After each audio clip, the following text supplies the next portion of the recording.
കണ്ണൂർ തളിപ്പറമ്പിൽ തീപിടുത്തമുണ്ടായി. ഈ തീപിടുത്തം അത് മണിക്കൂറുകളോളം എടുത്തിരുന്നു തീ നിയന്ത്രണ വിധേയമാക്കാൻ. ഈ സമയത്ത് തൊട്ടപ്പുറത്തെ സൂപ്പർ മാർക്കറ്റിൽ മോഷണം നടന്നു എന്ന വിവരമാണ് ഇപ്പോൾ പുറത്തുവരുന്നത്. അരുൺ പൂപ്പറമ്പ് വിവരങ്ങളുമായി ചേരുന്നുണ്ട്. അരുൺ, എന്തൊക്കെയാണ് വിശദാംശങ്ങൾ?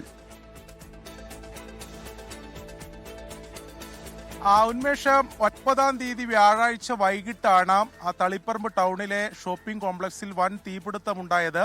വൈകിട്ട് 5 മണിയോടെയാണ് ആദ്യം തീ പടർന്നത്. അതേ സമയത്ത് തന്നെ ഈ തീപിടുത്തം ഉണ്ടായതിന്റെ എതിർവശത്ത്, അതായത് ദേശീയപാത കടന്നു പോകുന്നതാണ് തളിപ്പറമ്പ് ടൗണ്, ദേശീയപാതയുടെ എതിർവശത്തെ നബ്രാസ് ഹൈപ്പർ മാർക്കറ്റിലാണ് അതേസമയം ആ തീപിടുത്തമുണ്ടായ അതേ സമയത്ത് ഈ മോഷണം നടന്നിട്ടുള്ളത്. അവിടുത്തെ ഹൈപ്പർ മാർക്കറ്റിൽ നിന്നും ഏകദേശം 10,000 രൂപയുടെ സാധനങ്ങൾ മോഷ്ടിച്ചു എന്നതാണ് തളിപ്പറമ്പ് പോലീസിൽ ഇപ്പോൾ പരാതിയായി കടയുടമ നൽകിയിട്ടുള്ളത്.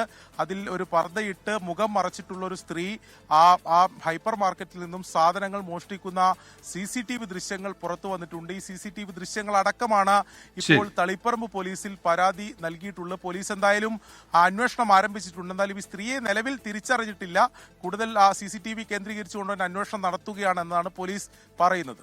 അരുൺ പൂപ്പറമ്പയാണ് കണ്ണൂരിൽ നിന്ന് വിവരങ്ങൾ നൽകിയത്. ലോകത്തെവിടെയായാലും ഏത് സമയത്തും 24 വാർത്തകളും ഓഗ്മെന്റഡ് റിയാലിറ്റി പാക്കേജുകളും എക്സ്പ്ലെയിനറുകളും വിശദമായി കാണാൻ ഞങ്ങളുടെ YouTube ചാനൽ നിങ്ങൾക്ക് സബ്സ്ക്രൈബ് ചെയ്യാം.